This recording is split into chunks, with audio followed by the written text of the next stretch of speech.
जय श्री कृष्ण, जय श्री राधे।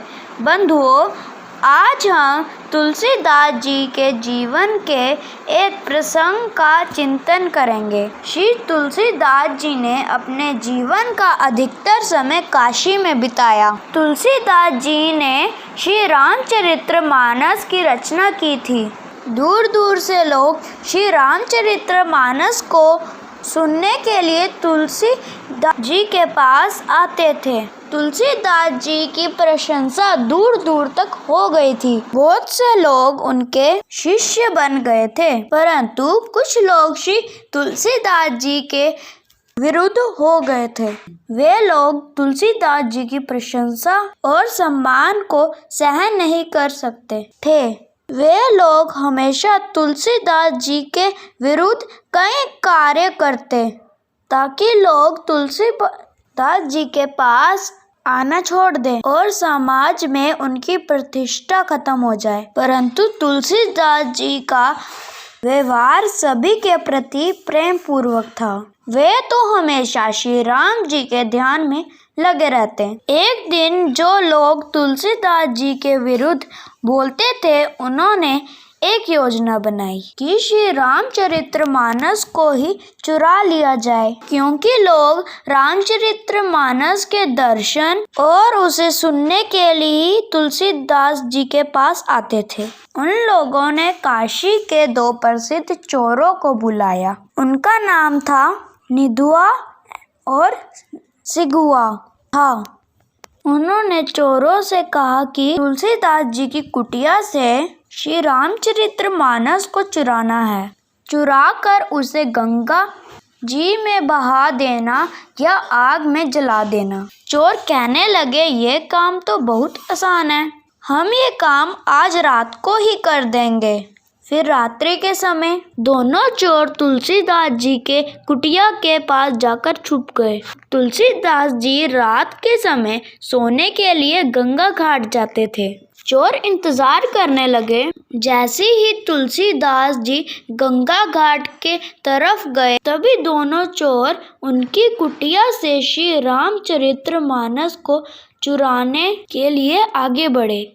तभी उन्होंने देखा कि दो राजकुमार तुलसीदास जी की कुटिया के बाहर पहरा दे रहे थे। दोनों राजकुमार के सिर पर मुकुट था, सुंदर नयन थे और हाथों में अद्भुत धनुष था। एक श्याम रंग का और दूसरा गौर रंग था। उन्हें देखकर दोनों चोर कहने लगे कि तुलसीदास जी के पास ऐसा कौन सा धन है जिसकी रक्षा के लिए उन्होंने ऐसे अद्भुत पहरेदार रखे हैं। फिर दोनों आपस में बात करने लगे कि मौका देखकर कुटिया में चले जाएंगे। परंतु रात बीतने लगी, पर दोनों पहरेदार टस से मस नहीं हुए। चोर सारी रात टकटकी लगाकर दोनों राजकुमारों को देखने लगे। उन दोनों को देखते देखते चोर भूल गए कि आए किस लिए थे।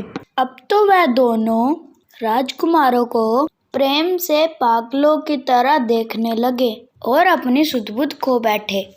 उन्हें पता ही नहीं चला कब सवेरा हो गया और तुलसीदास जी अपनी कुटिया की तरफ आने लगे। तुलसीदास जी को आते देखकर दोनों चोर भागने लगे।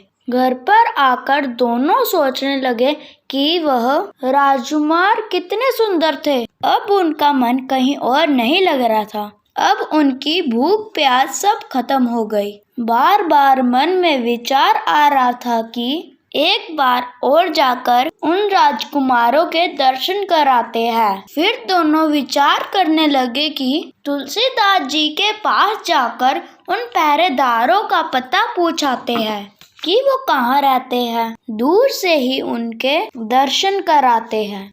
फिर दोनों चोर तुलसीदास जी के पास गए और प्रणाम किया। वहां जाकर दोनों कुटिया के आसपास जाकर देखने लगे। तुलसीदास जी पूछने लगे कि इधर उधर क्या देख रहे हो। तब उन दोनों ने तुलसीदास जी से उन पहरेदारों के बारे में पूछा और कहा, उनको बुला दो, हमें एक बार उनके दर्शन करने हैं। तब तुलसीदास जी कहने लगे, कौन से पहरेदार, मुझे नहीं पता। तब दोनों चोरों ने व्याकुल होकर सारी बात तुलसीदास जी को बताई और कहने लगे, अब आप चाहे हमें जो दंड दे, पर उन पहरेदारों के दर्शन हमें करवा दो। उनके दर्शन नहीं किए तो हमारे प्राण निकल जाएंगे। तुलसीदास जी ने चोरों की बात सुनी और ध्यान में देखा, वो दोनों राजकुमार कोई और नहीं, स्वयं श्री राम और लक्ष्मण जी थे। स्वामी जी यह सोच सोचकर आत्म विभोर हो गए कि प्रभु स्वयं श्री रामचरितमानस की रक्षा के लिए आए। मुझ दीन पर तो कृपा की ही, पर इस कुटिया में आने वाले चोरों को भी दर्शन दिए। चोर बार बार कहने लगे, स्वामी जी कुछ तो बोलो, हम सब सत्य बोल रहे हैं। अब तो आप उन दोनों को बुलवा दो और हमें दर्शन करवा दो। तब तुलसीदास जी ने उन्हें गले से लगा लिया और कहने लगे कि वह दोनों और कोई नहीं, श्री राम और लक्ष्मण जी थे। यह सुनकर वह आत्म विभोर हो गए। अब उनके जीवन का लक्ष्य केवल भगवत प्राप्ति ही था।